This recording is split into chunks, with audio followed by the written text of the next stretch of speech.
They won't see it coming. You'll say less. And understand more. You'll stop reacting. And start observing. And suddenly, they'll feel it. Something has changed. Because when you master your mind, you become the most dangerous person in the room. Have you ever felt like you knew a lot, but still had no idea what to do next? In a world drowning in information, being smart just isn't enough. What you truly need is unshakable clarity. Information is easy to access. But true wisdom? That's earned, and it changes everything. Today, knowledge is everywhere. Answers are a click away. You can search, scroll, and learn almost anything in seconds. And yet, in the middle of all this data, clarity is getting harder to find. You might be able to quote facts, win arguments, pass tests. But if you don't know when to act, when to wait, when to speak, and, perhaps most importantly, when to stay silent, then all that knowledge becomes noise. Wisdom is rare, and that's what the Stoics were after. Not the appearance of intelligence, but the depth of understanding. They weren't concerned with degrees. They didn't care how many theories a person could quote, or how sharp their wit was in a debate. What mattered was something deeper, something grounded, the clear vision to see the world for what it is, and the calm strength to respond with integrity, no matter what. To become dangerously smart means moving beyond the vanity of intellect, and stepping into a mindset of practical mastery. Not spouting off trivia like a machine, but using insight like a blade,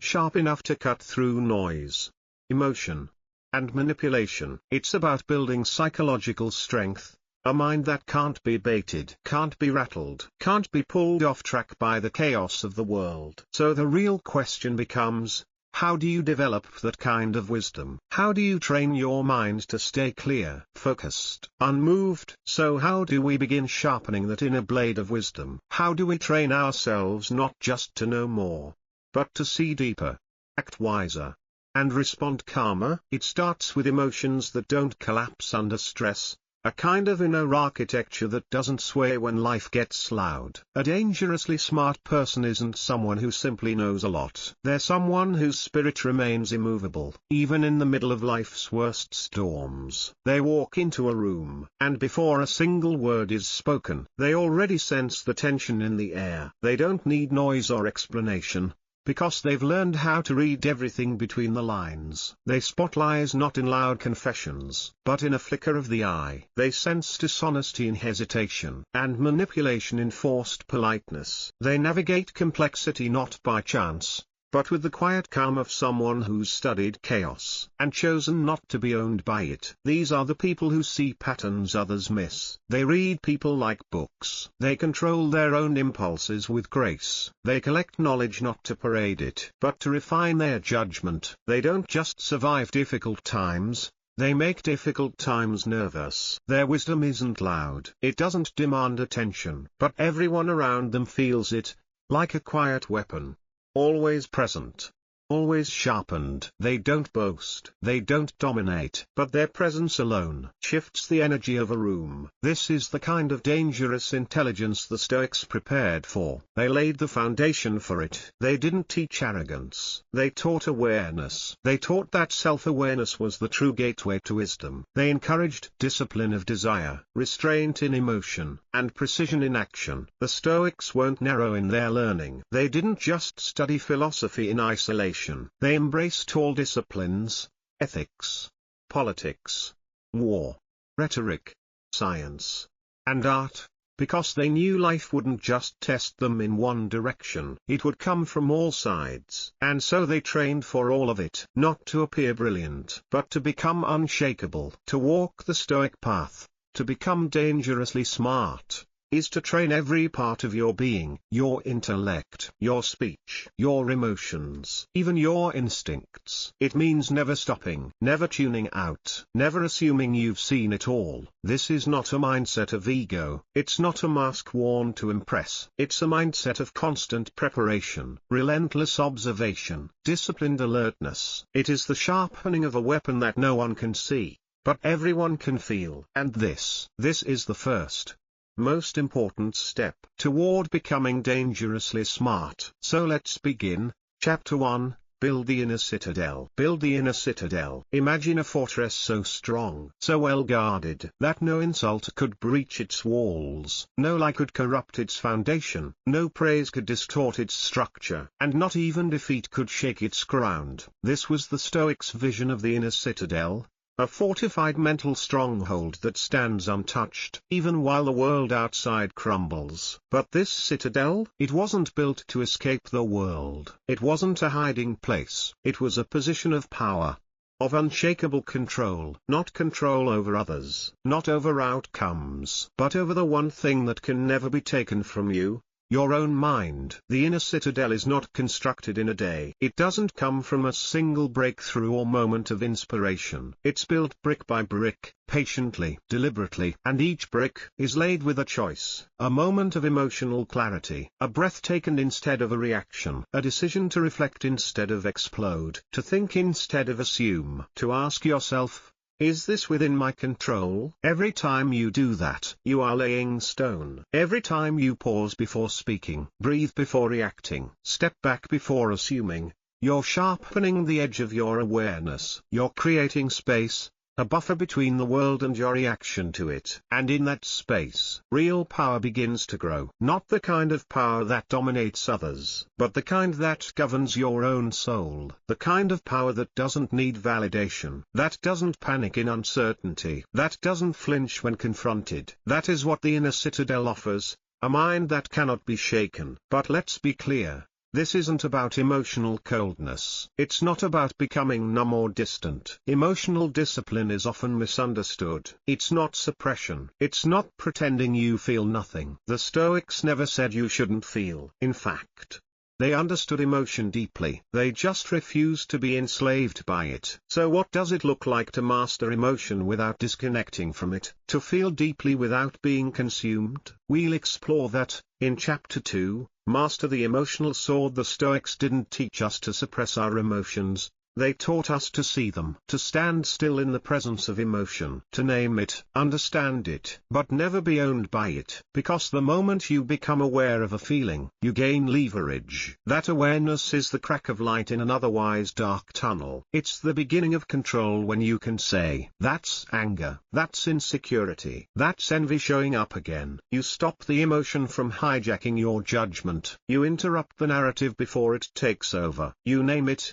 And in doing so, you take back the steering wheel. Emotional awareness is intelligence. But emotional control? That's something greater. That's dangerous intelligence. It's the kind of strength that allows you to walk through fire, and never catch flame. It's a quiet, internal power that no one can see, but everyone around you feels. When you control your inner world, your perception of the outer world becomes clearer. You stop projecting. You stop assigning your internal chaos to other people. You stop reacting to shadows. And you start seeing substance. You begin to watch instead of assume. You no longer just see faces. You see patterns, tells, micro-expressions, that flicker in someone's eyes when they lie. The subtle change in posture when they feel exposed. You notice what's not being said, because your mind is no longer drowning in reactive noise. You listen, not to reply, but to understand. You stop rehearsing your response while the other person is still speaking. Instead,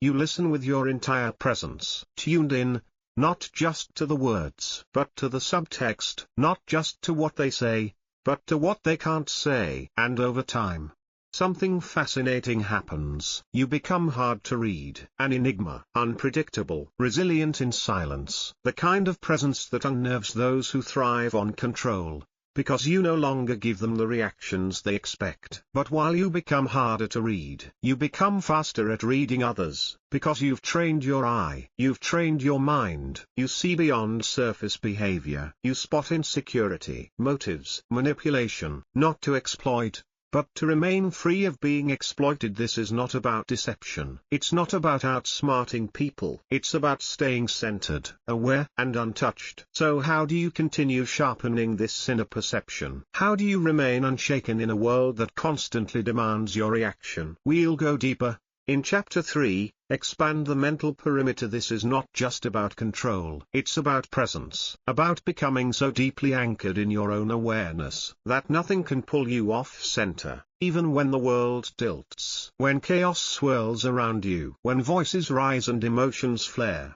your footing stays firm, your breath stays steady, and your mind remains clear. This centeredness becomes your shield. It becomes real power, the kind that doesn't need to shout, the kind that can't be baited by gossip, drama, or insecurity. You're no longer ruled by ego, no longer hooked by praise, or shaken by criticism. You stop tying your self-worth to other people's opinions. You stop chasing validation or flinching at rejection. You begin to see both compliments and criticism for what they really are, passing weather across the mind. Interesting, perhaps, but not defining. You observe the praise, you register the critique, and then you let both pass through, like wind through an open window. Instead of being pulled in 1,000 directions, you start living by internal standards. You measure your path against principle, not popularity. You move not for applause, but for alignment. That's what makes you powerful. That's what makes your presence felt. You begin to carry a kind of composure that turns heads quietly, not because you're seeking attention,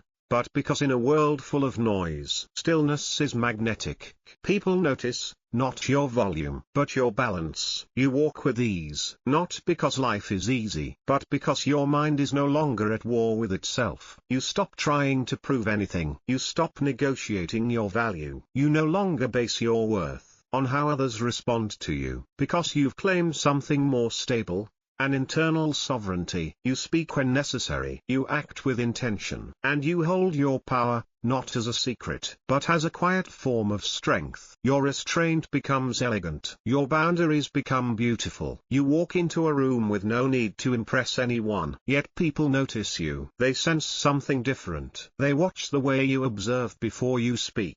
They feel the gravity in your stillness, the calm in your eyes, the unspoken strength in your silence. You've expanded your mental perimeter. Now, the outside world must reach through your discipline to even touch your peace. But how do you protect this space you've built? How do you guard your mind without becoming closed off? We answer that in Chapter 4, Master the Gate of Input.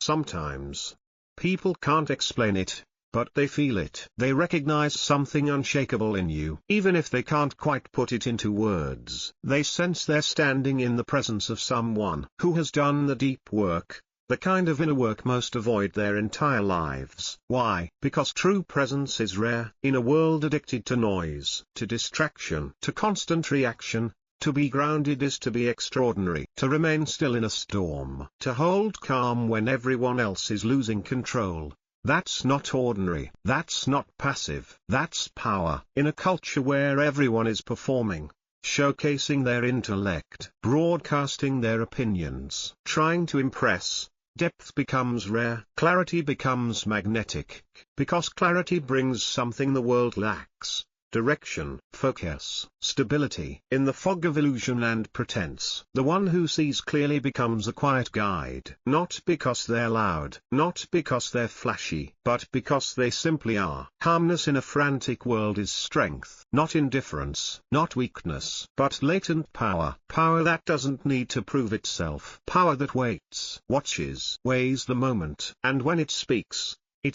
with force, because it speaks with truth. And here's the remarkable part: that calm becomes contagious. Your presence becomes a kind of refuge, a place where people feel safe, not because you have all the answers, but because you aren't afraid of silence, because you don't flinch in uncertainty. People don't just come to you for advice. They come for your presence, your perspective, the calm in your voice. When the world shakes around them, they trust you. Because you don't bend to chaos, because your stillness says something. Even your words don't have to. This mind has been trained. This spirit has endured. But that kind of presence isn't accidental. It must be protected. You must guard your inputs, what you allow to shape your mind, your attention, your energy, because clarity is not just something you find, it's something you preserve. So how do you protect your mind from noise, manipulation, and mental pollution, you master the gate of input. And that's exactly what we'll explore. In Chapter 5, Protect the Mind from Contamination. Your presence becomes a silent teacher, not through declarations, not through noise, but through the way you show up, consistently, intentionally, in how you listen, how you breathe, how you carry silence like a form of armor. In a world that screams for attention, your stillness becomes a language all its own. You are the eye of the storm, the flame that doesn't flicker, the unmoved mover. And that stillness, that discipline, that presence, it is the first, and most essential, pillar of dangerous intelligence. Self-mastery, but not the kind you perform. This is the kind forged in silence, when no one is watching, built in the hours where distraction tempts you. But you choose thought instead. It's created through quiet battles, the restraint to stay silent when insulted, the strength to walk away without needing validation, the courage to pause when others explode. It is shaped in solitude, sharpened in thought, and tested in the fire of real life. You know you've begun to master yourself, not when you raise your voice, but when you no longer need to. When your silence carries more authority than another person's shouting match. When your calm becomes the still point in a room full of noise. And when your refusal to be reactive becomes a clear and powerful statement of inner control. This is the edge few possess. This is the presence that shapes an entire room without raising its voice. It's the quiet signal of a mind that has gone to war with itself, and emerged not just intact, but indestructible. So how do you cultivate this presence? How do you protect it from being corroded by noise, impulse, and distraction? You begin with awareness. You begin with reflection each morning. Take time to journal your thoughts. Ask yourself, what emotion is dominating my mind right now, and why? Trace it to its root. Throughout the day, practice the power of the pause, just a few seconds between stimulus and reaction. Then do it again and again, until the pause becomes a habit. And the habit becomes who you are with time. Your reactions will stop owning you, and your mind will begin to work for you, not against you. Now that you've protected your mental fortress, it's time to train what lives inside it. Chapter 6, Train your mind like a warrior. To be dangerously smart is to be aggressive in learning, but precise in focus. It's not about hoarding knowledge. It's about pursuing understanding with intensity. It's a mindset that refuses to wait for wisdom to arrive. It goes out and hunts it. A dangerously smart person doesn't just learn in classrooms or books. They learn everywhere. Even mundane experiences, waiting in line, listening to a disagreement, navigating traffic, become exercises in perception. They observe behavior at the grocery store. They note tone changes during conflict. They pay attention to emotional patterns, shifts in posture, hesitation in speech, and silence between words. Every moment becomes data, fuel for understanding, raw material for reflection. They don't treat learning as a phase of life. To them, learning is a way of life. It doesn't stop after school. It doesn't slow down after success. Their curiosity is relentless. They're as fascinated by philosophy as they are by physics, as intrigued by human behavior as they are by mechanical systems. They see the world as a web of interconnected ideas, and they train their mind to find the threads. And more importantly, they treat their attention as sacred. They don't consume mindlessly. They don't let their mind become a landfill of noise. Instead, they choose with surgical precision what enters their thoughts. Every book, every conversation, every moment of silence, all intentional, all with purpose. Their mental diet is lean, rich with thought, refined by focus. Seneca once wrote, "We suffer more in imagination than in reality." This is not just a poetic idea, it's a warning. The untrained mind becomes its own worst enemy. It spins stories, it imagines threats, it suffers twice, once in life, and once in fear of life. That's why the dangerously smart person trains not just for the world, but for what their own mind might do. They learn to spot flawed logic, not only in what others say, but in the narratives they tell themselves. They don't let their imagination run wild with fear, guilt, or fantasy. They question their emotions. They interrogate their assumptions. They challenge their motivations with the same sharpness. They apply to others, because they don't fear being wrong. They fear staying wrong. They don't seek comfort in being right. They seek clarity. They seek truth. Just like a warrior sharpens his blade, refines his stance, and trains for the day he hopes never comes, we must train our minds for intellectual combat. Not to win arguments for ego's sake, but to remain unmoved. When deception, confusion, or manipulation enters the room, the goal is not to dominate, but to discern. Not to overpower, but to stay grounded. Not to chase debate, but to be unshaken when debate finds you. So study logic, study rhetoric, study yourself. Because a trained mind is a shield, a sword, and a lighthouse, all in one. In the next chapter, we'll explore how to extend that discipline beyond what you think, to how you speak. Chapter 7, Speak Less. Say more. Don't just learn how to argue, learn how to think. Because clear speech starts with clear thought. And clear thought comes from understanding, not just what convinces people, but why? Dive into the psychology of persuasion. Look beneath the surface of clever techniques and explore the architecture beneath them. Understand how language is used to pull emotions, how rhythm and repetition hypnotize the listener, how fear creates urgency and fogs reason. Study how vague wording hides intent, how emotionally charged metaphors bypass logic and sneak straight into the subconscious. This isn't about tricking people. It's about learning to see through the trickery.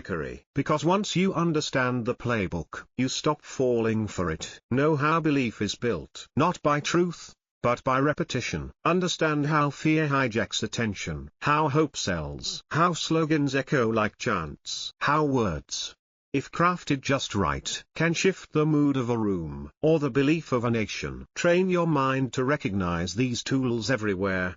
In everyday conversations, in advertising, in political speeches, in influencer captions, in boardroom presentations, in fine print contracts. Study language like a warrior studies his blade. Study propaganda. Study courtroom rhetoric. Study ancient oratory and modern media. Examine how cults recruit. Dissect how tyrants captivate crowds. Understand how a single phrase, timed with emotional precision, can shift public perception overnight.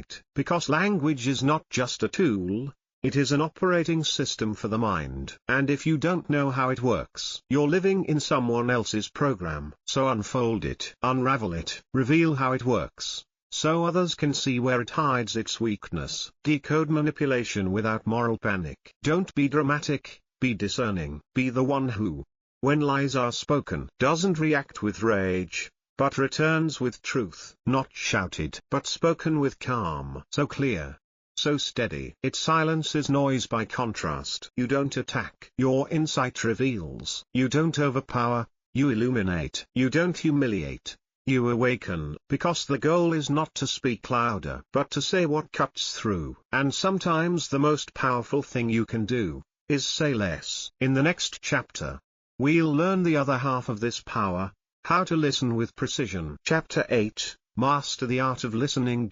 Sometimes, all it takes is one sentence, one well-timed, well-measured phrase, and suddenly, the entire room changes. People pause, they lean in, they reflect. Not because you shouted, not because you dominated, but because your words carried the weight of discernment, because you made complexity simple, because you spoke the truth, the one others were avoiding. This is not about humiliation. It's not about crushing others in debate. It's about defending something sacred, your peace. It's about creating intellectual boundaries that few dare to cross. It's about becoming the guardian of your clarity, the steward of your logic, the quiet force of precision in a world of noise. Because every word you speak is a ripple, every sentence a current. And the dangerously smart person doesn't just throw words around, they wield them with intention. Their intelligence becomes a shield, not a sword, unless provoked. And if provoked, it becomes both. But even then,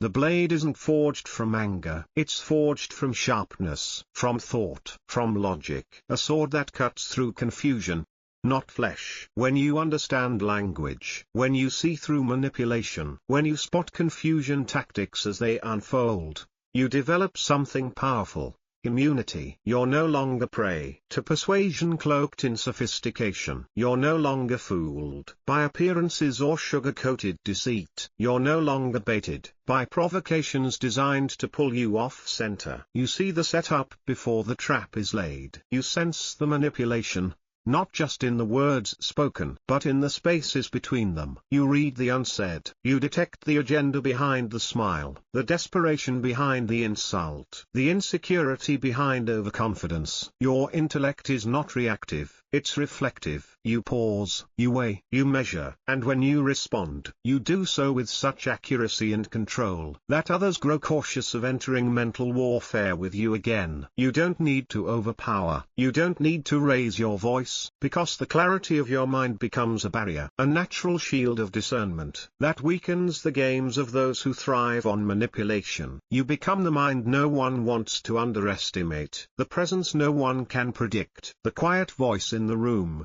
that others defer to without command. Your opinion, when offered, carries gravity because it's backed by thought, experience, and restraint. This is the art of listening. Listening not just to words, but to intentions, not just to speech, but to silence. And in the next chapter, we take this inner strength further, from understanding minds to shaping environments. Chapter 9, Influence without control. There's a certain kind of person who speaks rarely, but whose silence makes others reconsider everything. The one whose stillness unsettles the proud, whose presence softens arrogance into humility. People turn to you, not because you demand their attention, not because you seek the spotlight, but because your very being commands it. Your eyes observe too much. Your words cut too clean. Your silence holds too much weight to be ignored. This is the kind of presence that makes manipulators nervous, that makes the dishonest uneasy. Because you are immune to the ignorance they rely on. You don't take bait. You don't flinch at theatrics. You don't fall for illusion. You are the light that reveals shadows, the calm in a world of noise, the observer who doesn't just watch,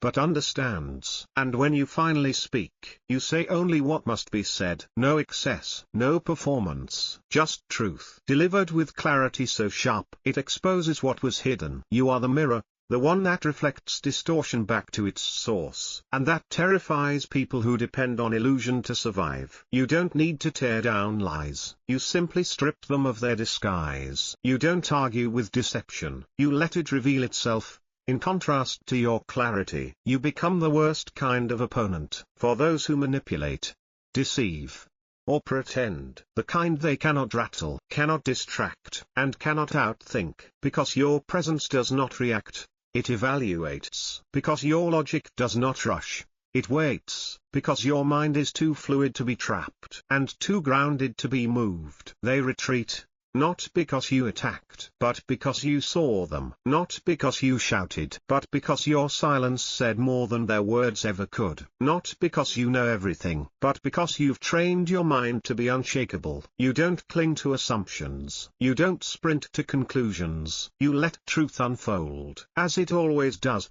through steady observation. You don't try to control others. You don't need to dominate rooms. Instead, you influence them by the way you carry your awareness. Not by overpowering, but by revealing. Not by manipulation, but by magnetic clarity. And that clarity, it does what control never could. It shifts people. It awakens people. It makes the dishonest uncomfortable, and the honest stand taller. You don't just hold your power, you become it. In the next chapter, we take this presence, and we push it outward, to influence action, not just thought. Chapter 10, Move with ruthless intent. You question everything, including yourself, and that's what makes you untouchable. Not because you have all the answers, but because you refuse to build your life on shaky ones. Your immunity is not built on pride, It's built on precision, on a quiet willingness to dissect your own assumptions before anyone else does. Most people crumble in the battlefield of the mind. They cling to their beliefs because they're afraid of what will happen if those beliefs fall apart. But you walk willingly into that fire, and because of that, you come out unburned. You're not just intelligent, you're unshakable,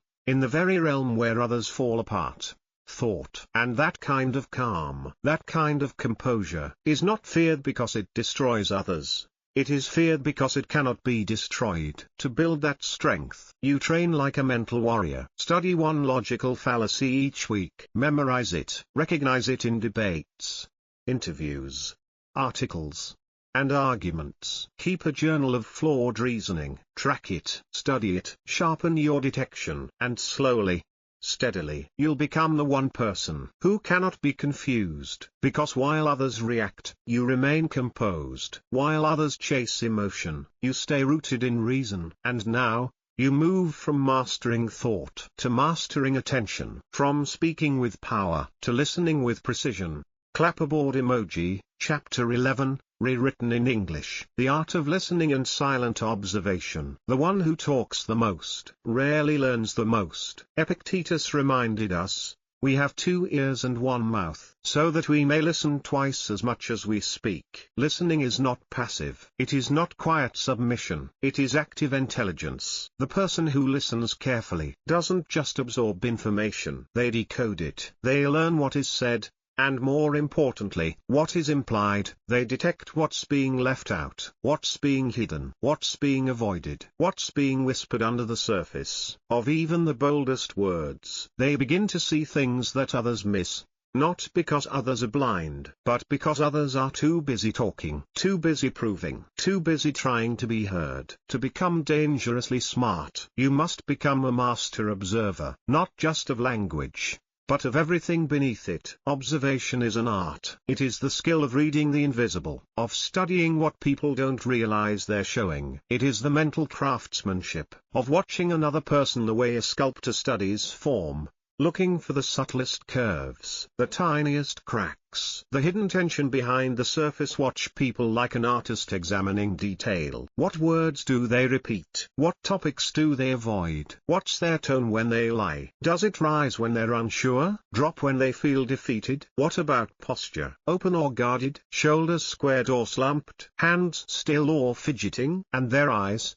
Do they meet yours with confidence, or dart to the exit when things get too real? Most people leak truth through the cracks, through habits, hesitations, and inconsistencies. And the dangerously smart person doesn't just hear, they notice. Even someone's comfort level leaks out in subtle rhythms. Their pacing, their breathing, the way their fingers twitch or their shoulders shift. These are not random movements. They are signals, clues hiding in plain sight. Their pauses, they often speak louder than their words. A long silence after a direct question can be more telling than any answer. But most miss it, because most people are too busy waiting to talk. Only the disciplined will notice these leaks. Only those who've trained themselves to listen not just with ears, but with eyes, with stillness, with intuition. Only those who enter a room not to perform, but to study. This kind of perception doesn't come from textbooks. It's not something you can memorize. It's something you embody. It comes from choosing stillness over interruption. It comes from practicing mindfulness in the chaos of conversation. It's the decision to step into every interaction, not as a talker, but as a listener, not as a debater, but as a learner. To be dangerous in conversation isn't about dominating with noise. It's about dominating with presence, with insight, with the stillness that listens fully,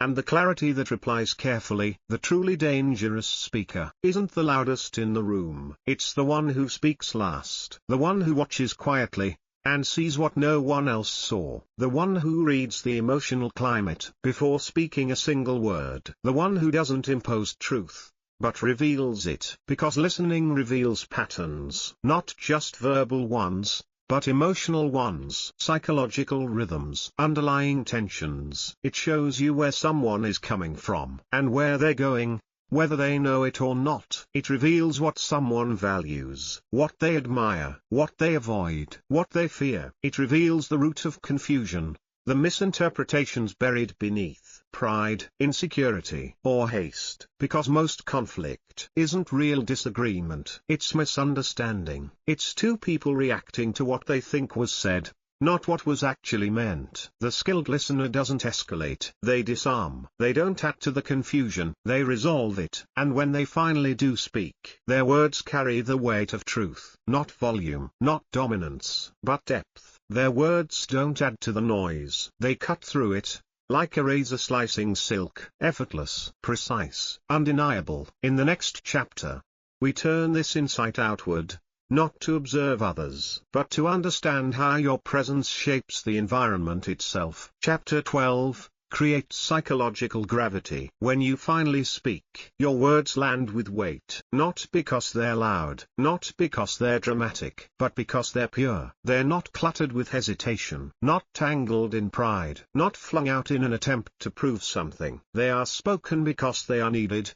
Nothing more, nothing less. They don't come from insecurity. They come from discernment. They are not emotional flares. They are not mental clutter. They are distilled, grounded, potent, purified by silence, refined through discipline, and delivered with intent. Your silence before you speak is what gives your words credibility. It allows people to feel your presence before they ever hear your voice. That pause, that stillness, it builds anticipation. It creates gravity. People sense it. They feel that your words are not reactions. They're revelations. You don't speak to be heard. You speak to bring light. You don't talk to compete. You speak to clarify. Your words don't echo insecurity. They echo wisdom. They don't reflect noise. They reflect who you are. They are not thrown like darts in the dark. They are placed, like stones in a foundation, measured, intentional, anchored. People lean in when you speak, not because you shout, but because your restraint turned their attention. You carry silence like armor. You carry speech like a sword. But that sword stays sheathed,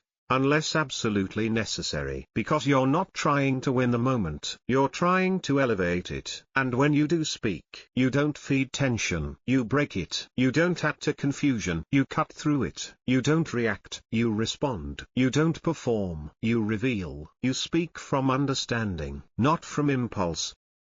From insight, not insecurity. From purpose, not ego. And in a world drowning in noise, that difference is thunderous. That difference is what separates the truly wise from the merely informed. This is the foundation of conversational dominance, not volume, but value. Not interruption, but precision. Not aggression, but awareness. Refined into insight, you become the person others pause for, the one they instinctively respect, the one they listen to before you speak, and remember long after you've stopped. In the next chapter, we explore how to hold that gravity under pressure, in confrontation, in conflict. Chapter 13, Win without fighting. The most powerful person in the room is rarely the loudest. It's the one whose perspective shifts the entire dynamic without raising their voice. The one whose sentences land not like noise, but like clarity. The one whose words feel like direction. In a space full of confusion, the most respected voice doesn't speak constantly. It speaks when it matters. And when it does, everyone feels it. Because real influence doesn't come from pressure. It comes from presence, from contemplation behind the words, from the weight of thought that shaped every sentence, long before it was spoken. It is better to speak one sentence that clears the fog from a room, than to speak 1,000 that only make it thicker, because in that one sentence lives a dangerous kind of intelligence,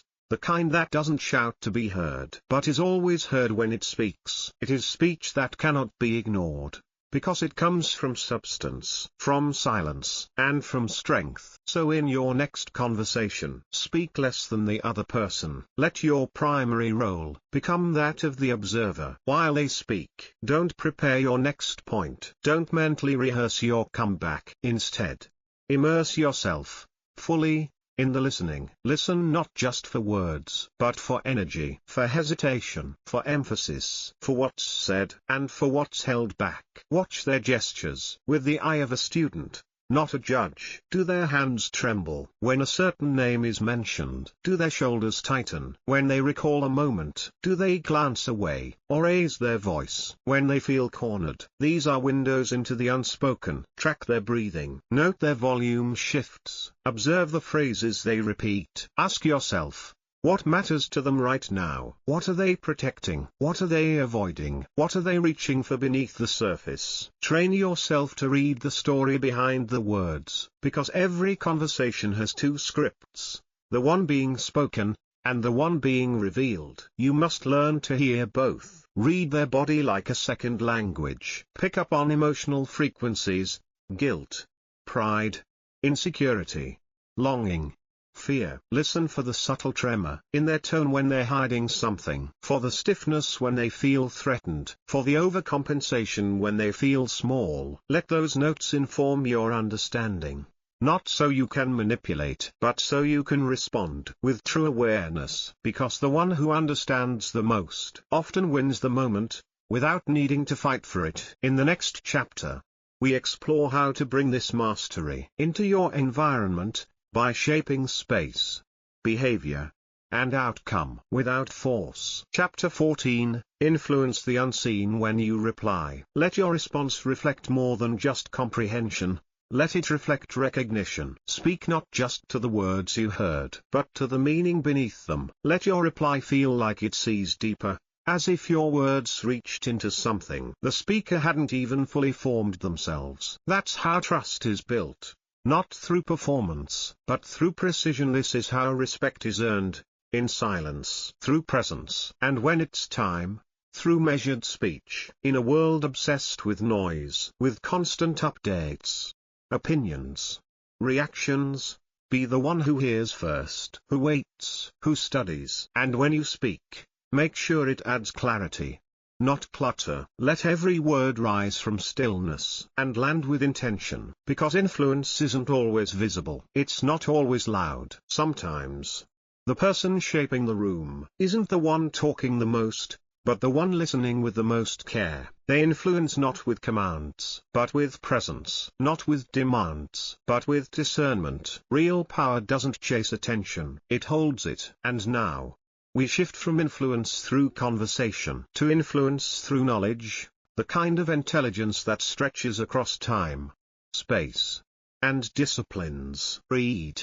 learn, absorb everything. The Stoics weren't just thinkers, they were seekers. They devoured philosophy, yes, but they also studied law, nature, politics, rhetoric, history. They were not narrow in focus. They did not believe in becoming one-dimensional. Their pursuit of wisdom wasn't compartmentalized, it was interconnected. They believed a principle found in physics could echo through ethics, that a lesson from history could shape the heart of leadership, that the seasons of nature could reflect the patterns of the human mind. They knew that all knowledge is connected, and that the truly wise person sees the web beneath the surface. To be dangerously smart, you must become the kind of person who never stops learning. Not because you have to, but because you're too curious not to. The kind of curiosity that burns through apathy, that refuses to settle for surface-level answers, that transforms every failure into data, every conversation into insight, every experience into a case study. Read widely, read deeply, feed your mind like a warrior sharpens a blade,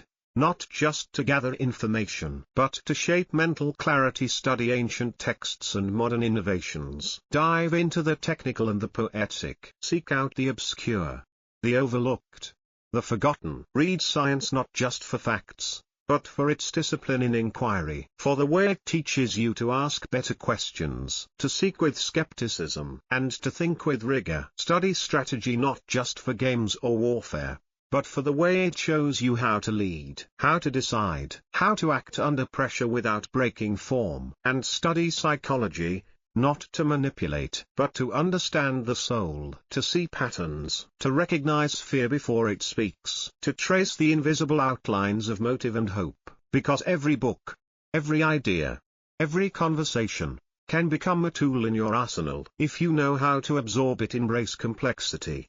Build mental range. If you want to understand people, you must study what shapes them. Study religion and myth, not just for belief, but for the symbolic and moral frameworks that have shaped civilizations for thousands of years. The symbols we inherit influence the choices we make, often unconsciously. And if you don't know what shaped you, you'll never understand why you move the way you do. Study mechanics, medicine, mathematics. Let your thinking become both grounded and adaptable, precise, yet expansive, logical, yet curious. Learn how the world works, on every level, from the molecular to the societal, from the heartbeat to the blockchain, from the orbit of stars to the rhythm of economies. Build a library in your mind that spans disciplines. Become the kind of person who can speak to an engineer at noon and a poet by sunset, and hold both conversations with reverence and clarity. Expose yourself to complexity. Don't run from the subjects that intimidate you, run toward them, because the things that stretch your mind are the things that evolve it. Dive into economics to see how choices scale, into geography to understand how land shapes culture. Study digital technologies to grasp the forces reshaping the future. Understand how software is written, how supply chains operate, how migration changes civilization. Study music theory,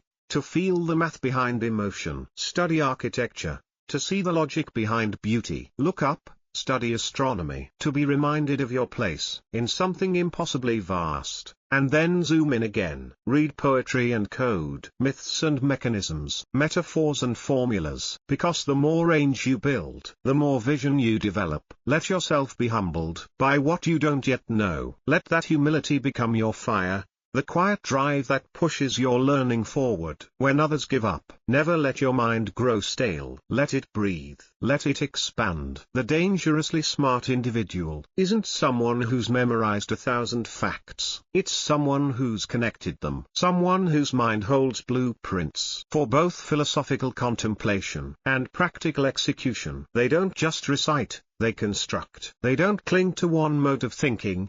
They shift paradigms when needed. Their knowledge isn't ornamental. It isn't for show. It's functional. It's strategic. And yes, it's dangerous. Not because it dominates, but because it liberates. Because in the end, knowledge is preparation. It doesn't just fill your mind. It sharpens your judgment. It expands your range. It protects your future. In the next chapter, we move from what you know to how you carry what you know, in pressure, in conflict, in leadership. Chapter 17, Be Calm Under Fire. Knowledge is not just power, it's insulation against chaos. It's armor against manipulation. It is the internal scaffolding that holds you upright. When the world begins to crack, when life throws disorder at you, you don't flinch. You don't default to panic or fear. You pivot to principle. You reach for frameworks. You lean into the systems of thought that you've been sharpening in quiet hours. You don't react blindly.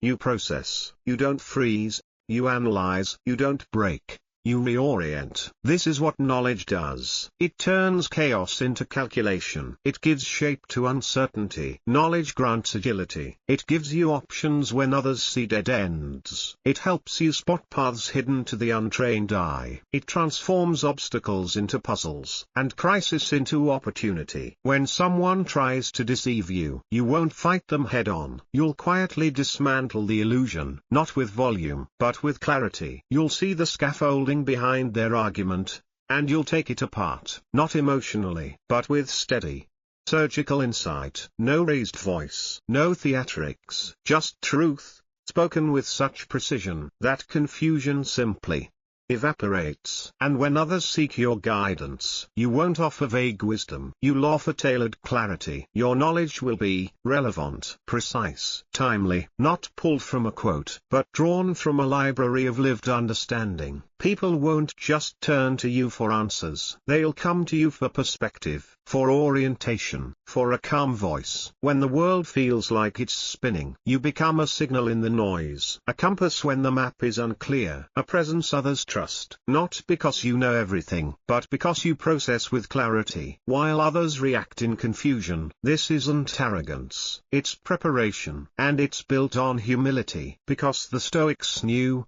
Pride blocks insight. The person who believes they've arrived stops growing, stops listening, stops becoming wise. The Stoic approach to knowledge was never about superiority. It was about humble pursuit. They saw themselves not as masters of life, but lifelong students of it. Even Marcus Aurelius, emperor of the Roman Empire, journaled like a novice. He reminded himself daily of what he didn't know, of what he still had to improve. That's the model. The mind that can rule, but still learns. The soul that holds power, but chooses stillness. The person who becomes dangerous, not through domination, but through disciplined humility. In the next chapter, we'll explore what it means to protect this composure from distraction, temptation, and noise. Chapter 18, Guard the Gates of Your Mind. Epictetus was born a slave. He owned nothing, except his mind. And through the strength of his insight, he taught men who ruled the world. His words shaped emperors, not through wealth, not through power, but through wisdom earned in silence. That's the paradox of dangerous intelligence.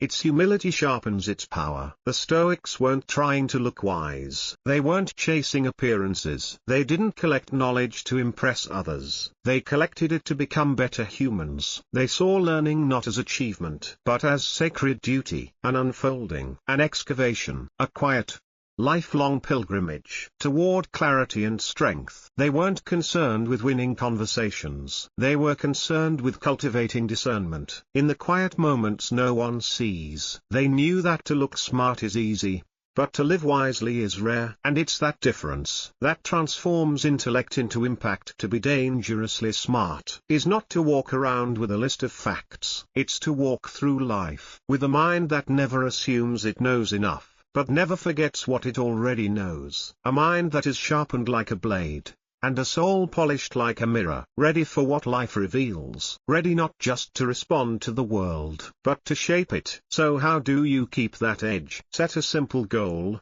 Read one book per month, from a different subject. Keep a notebook. Write down lessons. Connect ideas across fields. Try to see how each insight intersects with Stoic thought. Build a library in your mind, not just of facts, but of patterns, principles, frameworks. And over time, your quiet knowledge will make you indispensable, because you'll carry something rare, calm clarity in a world of confusion. And now, we turn to the most powerful tool of all, language. The language of influence. Words are not casual. Words are weapons. Words are tools. Words are seeds that shape the future. With the right words, you can build empires, or bring them to their knees. You can start wars, or end them. You can ignite revolutions, or heal generations. To be dangerously smart is to become fluent in the language of influence. It's not just knowing what to say, but knowing when, how, and sometimes,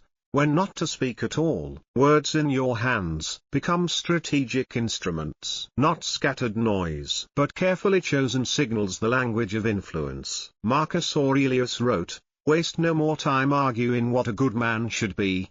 Be one." Because in the end, actions always matter more than words. But when your words are backed by action, they carry a different weight, a gravity you can't fake. Speech becomes magnetic when it reflects a life lived in alignment, not recited, not polished for effect, but lived. When your words are rooted in what you've practiced, not just what you've read, people lean in, because there's a resonance they can feel. Something undeniable, something earned. But speech without grounding, that's just noise. The most powerful communicators aren't the ones who say the most. They're the ones who align their speech with their consistency, with their discipline, with their truth. That's what makes words pierce instead of bounce. When you align powerful action with articulate expression, you don't just speak. You shape. You become the person who offers direction. When others only offer opinion, you don't add to the fog. You cut through it. But influence isn't just about content. It's also about context. You must learn to read a room the way a strategist reads terrain. Understand tone, not just your own. but the emotional undertone of the room. Words do not exist in isolation. They're delivered into a climate, and that climate can carry them or distort them before you speak. Read the room's temperature. Is it warm and open, cold and defensive? Are people anxious, proud, wary, hurt? Speak into that moment with awareness, not assumption. Understand timing, not just when to speak, but when not to. When to let silence speak. When to let tension do the talking. When one sentence can shift the entire atmosphere. And when to exit a conversation, not with ego, but with grace. Because timing isn't just rhythm. It's wisdom in motion. It's the line between resonance and rejection. Between a point landing and a moment getting lost. Learn to persuade, not with pressure, but with clarity. Persuasion doesn't need shouting, it needs sharpening. Learn to clarify what others complicate, to simplify what others entangle, to say the thing others are afraid to say, but need to hear. This is what makes language dangerous, when it becomes a vehicle for truth, delivered with precision and backed by character. In the next chapter, we explore how to sustain this power, how to live and lead without losing yourself. Chapter 20, Integrity as Strategy. Truly influence. You must sharpen your arguments with precision, not aggression, because precision is power. Aggression is just noise, and noise fades. But clarity echoes. A person who speaks with calm conviction, who can express deep truths clearly, compellingly, without losing composure, becomes a beacon. In the middle of confusion, they don't just join the discussion, they anchor it. They don't just match the mood of the room, they shift it. They bring logic into storms of emotion. They offer structure where chaos is beginning to creep in. Their voice doesn't spike with panic, it steadies the room. They don't just speak, they shape, they sculpt the emotional climate with their presence before they even say a word. Because true influence isn't about domination, it's about elevation. To influence is not to manipulate, it is to lift the conversation, to bring dignity into disagreement, to reveal what's hidden, not with shame, but with light, to untangle knots, not by tearing, but by understanding, to guide others toward clarity, not by overpowering them, but by helping them see for themselves. Because the kind of influence that lasts doesn't come from pressure, it comes from respect. It isn't loud, it's anchored when your words reflect your inner discipline. People listen, because they feel, without you needing to say it, that your voice isn't reactive, it's rooted, it's not borrowed, it's earned. They trust your judgment, not because you demand it, but because you've demonstrated it. In the way you speak, in the way you pause, in the way you let silence do its work, before rushing to fill it. Because influence, real influence, doesn't need force, it needs foundation. In the next chapter, we'll explore that foundation, the character behind the words, the discipline behind the charisma, the strategy of living with integrity. When the world rewards shortcuts, influence doesn't begin with charisma, it doesn't begin with cleverness, it begins with trust. Because if people don't trust you, your talent, your words, your insight, won't matter. Trust is the true foundation of influence. Trust that your words are honest, that your intent is clean, that what you say in private matches what you claim in public. Influence isn't won in a moment, it's earned over time, through consistency, through speech that cuts, but doesn't wound, through wisdom that lands, not lectures that drag on, through restraint that speaks louder than ego ever could. This is the language of the dangerously smart, not the one who shouts, not the one who interrupts, but the one who leads with weight, not with noise. Their voice carries further, because it rises from the quiet strength within. To speak like this, you must first study yourself. Start with your tone. Ask, does it carry what I truly intend? Is it confident, but humble, calm, but commanding, rooted in clarity, or clouded by emotion? Next, examine your pacing. Are you rushing through ideas, trying to say everything at once, or are you letting your thoughts breathe? Because the rhythm of your words shapes the listener's experience. A deliberate pace gives time for meaning to settle, to land, to resonate. Then look at your clarity. Are you precise in your language?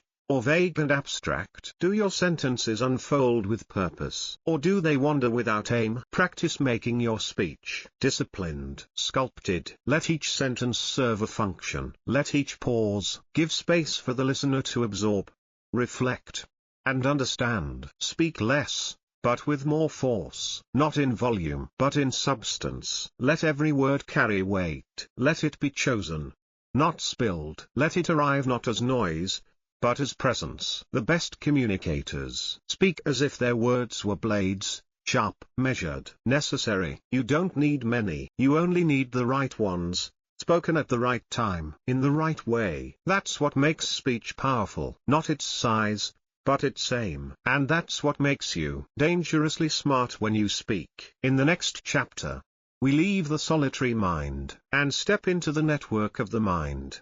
How dangerously intelligent people connect, collaborate, and sharpen each other without losing their core. Chapter 21, Build the Network of the Mind. Marcus Aurelius often reflected on the universe as a single living organism, with each of us a small but essential part. To grow, he believed, we must engage. To evolve, we must interact. But not all interaction elevates you. Not every connection contributes to your climb. Some people distract you, some drain you, some numb your edge and dull your discipline. The dangerously smart individual learns to build a mental network, not just of people, but of ideas. A network that is integrated, challenging, expansive, not comfortable, not convenient, but refining. To be surrounded by minds that sharpen, not pacify, is one of the highest forms of preparation, because real conversations should create friction. They should test your assumptions, expose your blind spots, sharpen your thinking like flint against steel. The dangerously smart don't seek echo chambers. They seek clarity. They seek contradiction,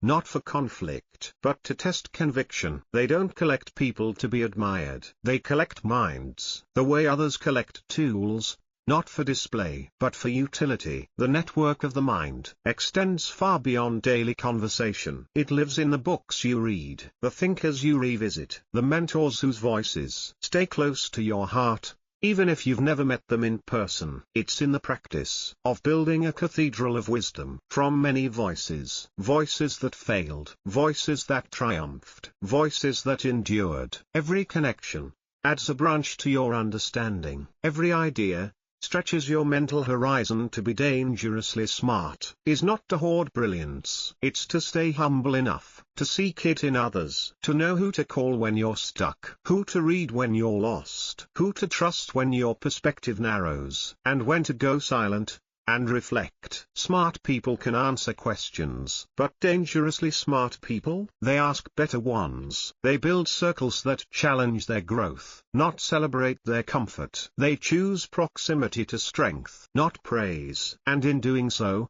they create an invisible armor of insight, integrity, and clarity. In the next chapter, we explore how to carry this intelligence through pressure, adversity, and doubt without losing your core. Chapter 22, Emotional Discipline in a Reactive World. Control the frame.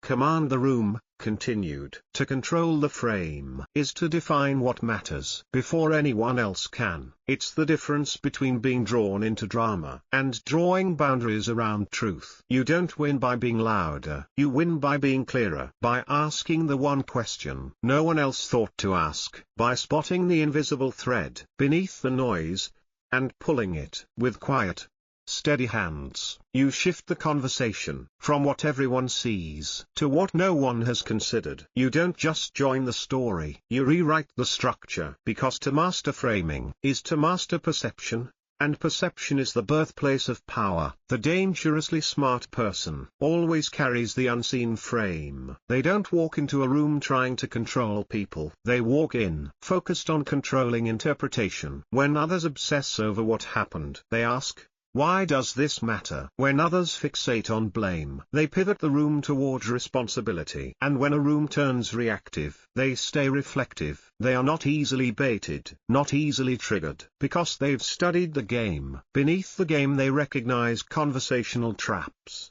loaded questions, false dilemmas, circular reasoning, and they dismantle them, not with outrage, but with elegance. Their power isn't loud, it's composed. Their calm becomes contagious. Their silence disrupts manipulation more than any argument ever could, because to control the frame is to control meaning. And when you control meaning, you shape emotion, you redirect the energy of the interaction, you shift the entire trajectory, not by force, but by realignment. You don't fight the current, you redirect it. You don't overpower, you reframe. Like a sculptor shapes stone, you shape understanding. You don't need to raise your voice, your presence does the work. That is the art of framing, and that is why the dangerously smart don't just speak, they sculpt. In the next chapter, we move from sculpting words to sculpting the self, where emotional discipline becomes the backbone of everything you build. Chapter 23, Emotional Discipline in a Reactive World. To shape perception, you don't need to raise your hand in command.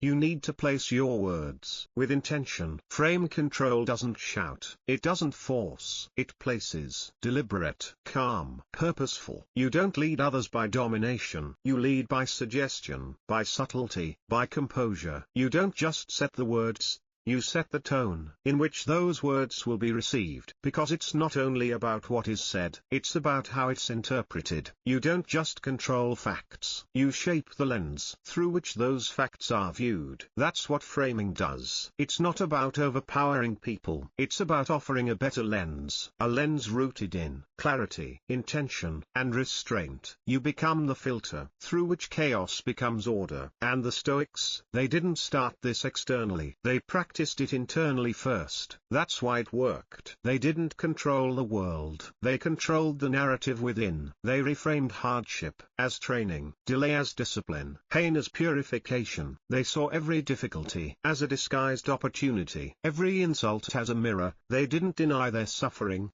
they transformed it through meaning. And when you give pain a noble purpose, it can no longer enslave you. That's the Stoic secret. Master the frame inside, so you can lead the frame outside. Because the most powerful person in the room is never the loudest. It's the one who decides what the moment means, the one who gives it shape, who gives it structure, who gives it significance, the one who tells the better story, and tells it so clearly, so convincingly, so calmly, that others naturally follow. Not because they were forced, but because the path became undeniable. They don't persuade by dominating, they persuade by revealing. They show a new path, a new lens, a new angle. And in doing so, they don't just lead the room, they reshape its direction. That is frame control. That is narrative power. That is influence without force. And that is the language of the dangerously smart. In the next chapter, we explore the emotional discipline required to hold this frame in a reactive,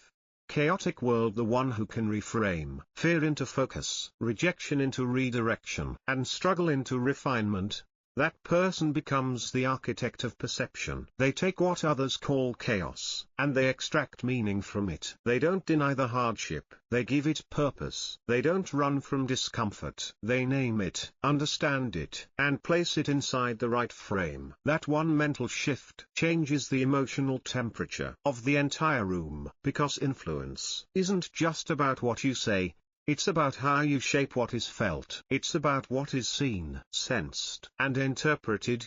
Before a single sentence is finished, it's the invisible force behind your words, the structure behind your thought, the command of your presence, the intention inside your silence. True influence isn't loud, it's resonant. It doesn't shout, it settles. It doesn't always need to be right, it simply makes sense. When others are lost in emotion, it's the tone that calms, the insight that stabilizes, the clarity that focuses. Because when you change the story, you change the outcome. When you shift the perspective, you reshape the battlefield. When you frame the moment, you shape the future. When you define meaning, you redirect the energy of the entire room. You turn reaction into reflection. You replace confusion with direction. This is power that doesn't push, it pulls. This is quiet authority the signature of those who have mastered the frame. Not through intimidation, but through vision. Not through manipulation, but through meaning. The dangerously smart don't just speak. They shape the story in which others begin to think. So in your next disagreement, don't argue. Reframe. Shift the ground beneath the conflict. Before you challenge the ideas above it, change the context. Before you fight the content, restate the issue in different terms, terms that clarify, not escalate. Ask yourself, what are we really talking about here? Look for the hidden premise beneath their statements. Name the fear behind the anger. Identify the misunderstanding under the resistance, because when you control the frame, you don't just control the conversation. You control the course of the relationship, the tone of the interaction, and sometimes, the direction of the entire room. That is dangerous intelligence at work. And now, with the mind sharpened, we turn inward again, to develop the one discipline that holds all others together. Stay dangerous. Stay curious. Curiosity is the mind's fire. Without it, knowledge cools. It hardens. It turns brittle. And eventually, it becomes arrogance. A sharp intellect, without curiosity, becomes dogmatic, closed, righteous, unmoving. But when that same intellect is fueled by curiosity, it becomes fluid, dynamic, dangerously alive. It evolves. The Stoics were not just philosophers. They were students of life itself. They stayed curious about everything: life, death, nature, fate, the gods, their own failures, their own desires, their own blind spots. They questioned things most people avoid, not because they needed answers, but because the act of asking kept them expanding. They knew, the moment you stop asking questions is the moment your growth stops too. To be dangerously smart is to stay endlessly curious, not recklessly curious, wandering without focus, but deliberately curious,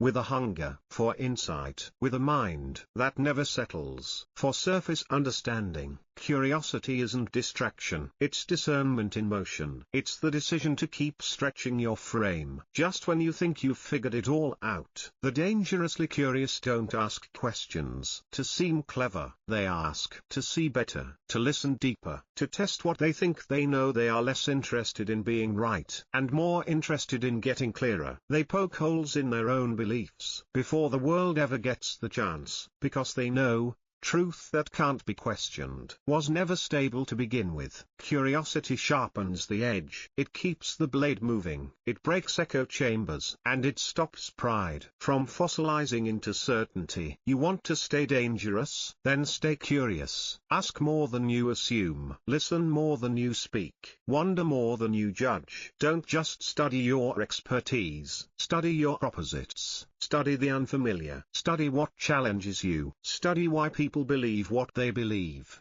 especially when it frustrates you, because buried in that frustration is a place your mind hasn't gone yet. Dangerous curiosity isn't random, it's focused. It has direction, but it refuses to be confined. So the question becomes, where is your curiosity asleep? Where have you stopped asking? Where have you settled for knowing? Instead of growing, reignite that. Let it burn away the parts of you that pretend to know everything. Let it stretch the parts that are still waiting to be challenged. Let it revive your edge, because the day your curiosity dies, your intelligence starts to follow. In the next chapter, we explore how curiosity, discipline, and clarity converge into one of the rarest traits of all, inner stillness in motion. Chapter 24, Move like water.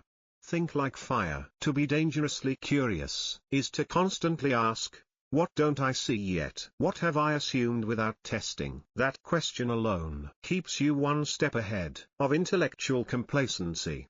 Because curiosity doesn't weaken conviction, it refines it. Conviction that has never been questioned isn't strength, it's habit, dressed up in confidence. But conviction that has survived questioning, that has been sanded down, challenged, and still holds, that becomes wisdom. Tested, tempered, trusted. Curiosity throws belief into the fire of pressure, and then it watches closely. What holds under scrutiny? What collapses? What reveals something deeper? When stripped of ego, this is not self-doubt. This is self-inspection. This is how integrity is born. Because curiosity doesn't expose blind spots to shame us. It exposes them to prepare us. It doesn't chip away at ego to humiliate, but to reveal the core beneath it, to remove what's fragile and expose what's real. The dangerously smart don't just explore new ideas. They interrogate their own assumptions. They do not worship their past insights. They update them. They revisit their beliefs. Like a builder inspecting a bridge under stress. If a beam is weak,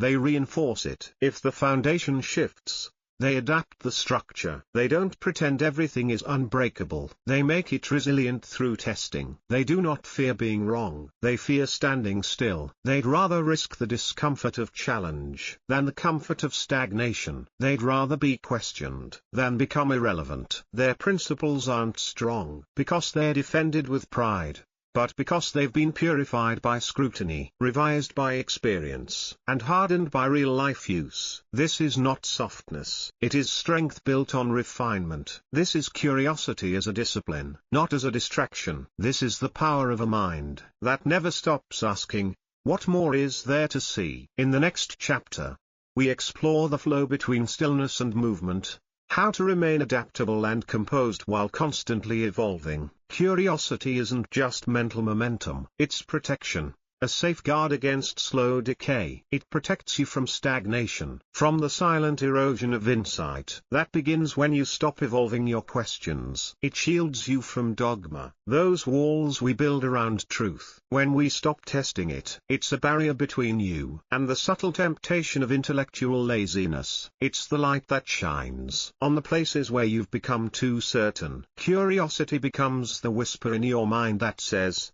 you've stopped growing here. Ask more. Look again. It warns you when your growth has stalled, when your certainty has calcified, when your vision has narrowed, because the moment you think you know enough is the moment the world leaves you behind. Reality doesn't wait for your confidence to catch up. It moves. And knowledge that doesn't evolve expires. In a world of rapid, relentless change, the curious mind outlasts the stagnant one. It outmaneuvers it. It outgrows it. It adapts where the rigid mind breaks. The Stoics understood this. They didn't sit comfortably inside their beliefs. They tested them. They invited challenge. They questioned their own principles. In light of new experiences, new pain, new truth. To them, curiosity wasn't just the beginning of wisdom. It was its constant renewal. Without it, the mind hardens. With it, the mind expands. A curious mind is a prepared mind. A prepared mind is a flexible mind. And a flexible mind is a dangerous mind. One that can adjust under pressure, evolve with time, and thrive in complexity. It cannot be trapped by ideology, frozen by tradition, or manipulated by fear. It's a mind that questions bravely, reflects deeply, and grows endlessly. That's the mark of someone who doesn't just think, they're becoming. So here's the practice. At the end of each week, write down 3 things you've learned, and 3 things you're still unsure about. Then, explore those questions. Not to find all the answers, but to keep the fire lit. Let curiosity be your compass. Let wonder be your fuel. Because the curious mind never goes blind. It never stops waking up. And now, we leave the world of thought and enter the world of action. Because all that wisdom, all that insight, is just potential, until it's forged into flesh. Chapter 25, Fortify the Body. Sharpen the edge. Curiosity isn't just mental momentum. It's protection, a safeguard against slow decay. It protects you from stagnation, from the silent erosion of insight that begins when you stop evolving your questions. It shields you from dogma, those walls we build around truth. When we stop testing it, it's a barrier between you and the subtle temptation of intellectual laziness. It's the light that shines on the places where you've become too certain. Curiosity becomes the whisper in your mind that says, You've stopped growing here. Ask more. Look again. It warns you when your growth has stalled, when your certainty has calcified, when your vision has narrowed, because the moment you think you know enough is the moment the world leaves you behind. Reality doesn't wait for your confidence to catch up, it moves. And knowledge that doesn't evolve expires. In a world of rapid, relentless change, the curious mind outlasts the stagnant one. It outmaneuvers it. It outgrows it. It adapts where the rigid mind breaks. The Stoics understood this. They didn't sit comfortably inside their beliefs. They tested them. They invited challenge. They questioned their own principles. In light of new experiences, new pain, new truth. To them, curiosity wasn't just the beginning of wisdom. It was its constant renewal. Without it, the mind hardens. With it, the mind expands. A curious mind is a prepared mind. A prepared mind is a flexible mind. And a flexible mind is a dangerous mind. One that can adjust under pressure, evolve with time, and thrive in complexity. It cannot be trapped by ideology, frozen by tradition, or manipulated by fear. It's a mind that questions bravely, reflects deeply, and grows endlessly. That's the mark of someone who doesn't just think, they're becoming. So here's the practice. At the end of each week, write down 3 things you've learned, and 3 things you're still unsure about. Then, explore those questions. Not to find all the answers, but to keep the fire lit. Let curiosity be your compass. Let wonder be your fuel. Because the curious mind never goes blind. It never stops waking up. And now, we leave the world of thought and enter the world of action. Because all that wisdom, all that insight, is just potential, until it's forged into flesh. Chapter 25, Fortify the Body. Sharpen the edge, fortify the body. Sharpen the edge. The Stoics never divided the mind from the body. They trained both, relentlessly. Epictetus, once crippled by a broken leg, taught that the body should be disciplined, not worshipped. Marcus Aurelius, emperor and general, wrote his meditations in military camps. While commanding armies, he strengthened both his words and his will, his sword and his soul. They understood something that modern minds forget.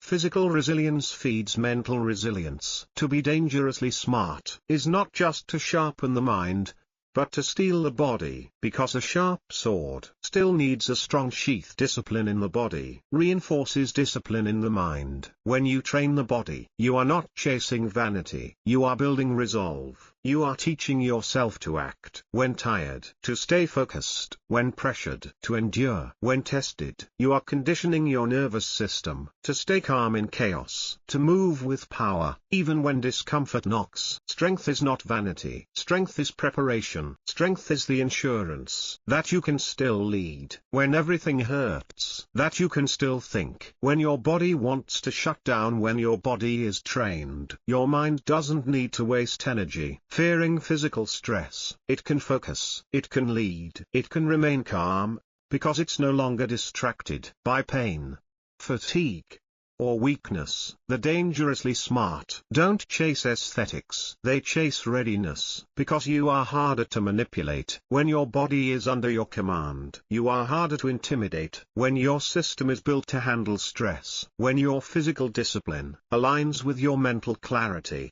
you become a unified force. You walk differently. You breathe deeper. You listen with focus. You hold eye contact without tension. You're not easily shaken, because you're not easily tired. You're not easily distracted, because your body is aligned with your intention. A fit body doesn't just project strength, it proves self-mastery. It shows the world that behind your calm presence is a foundation built on hours of unseen commitment. Every rep, every stretch, every run, every refusal to quit when quitting was easier, all of it is evidence. Evidence that you can do what needs to be done, even when it's boring, uncomfortable, or painful. That is power. That is preparation. That is the edge sharpened from within. In the next chapter, we'll explore how physical resilience translates directly into emotional durability, and how the body can become an anchor during moments of extreme stress. Chapter 26, Endure discomfort.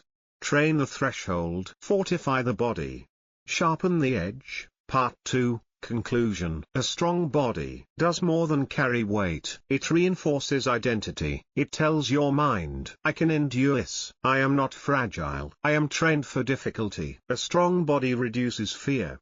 Not because pain disappears, but because you've made peace with it. And that makes you dangerous, in the most powerful way. Not reckless, not aggressive, but reliable. Reliable in crisis, focused under stress, grounded when others unravel. Because in any high-stakes situation, the person most in control of themselves is the one most likely to stay calm, think clearly, and act decisively. Self-control at the physical level creates composure. In emotional chaos, you don't flinch under pressure. You don't fold when challenged. You've trained your body to obey your mind, and in doing so, you've forged a kind of internal sovereignty. Few people ever achieve this. Isn't about being the strongest in the room. It's about being the most unshakable. The one who can suffer without complaint. Who can keep breathing when others panic. Who can act without hesitation when the moment demands timing, not talk. That kind of presence can't be faked. It's built, it's earned, it's embodied, and it starts with the body. So here's the rule.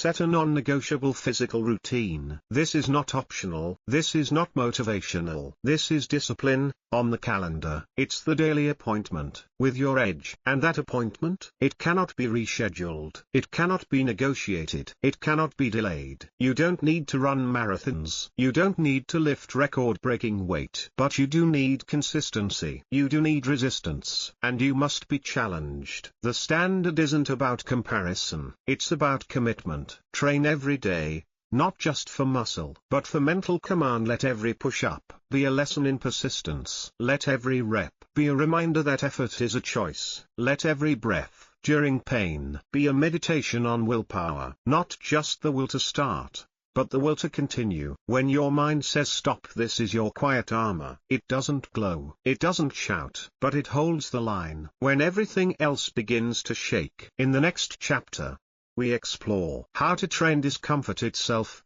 so that pain becomes not your enemy. Make discomfort your ally. Make discomfort your ally, not your enemy. Let it teach you about resilience. Let it sharpen your edge. Make sweat a ritual. Make effort a friend. Make pain a teacher. Because pain is not punishment. It's a signal. It's a test. It's the echo of adaptation. It's the sharpening stone for the blade of your will. Avoiding pain doesn't protect you. It weakens you. But when you embrace it, your body responds. Your mind rises. Your spirit becomes unshakable. You start to see discomfort for what it really is.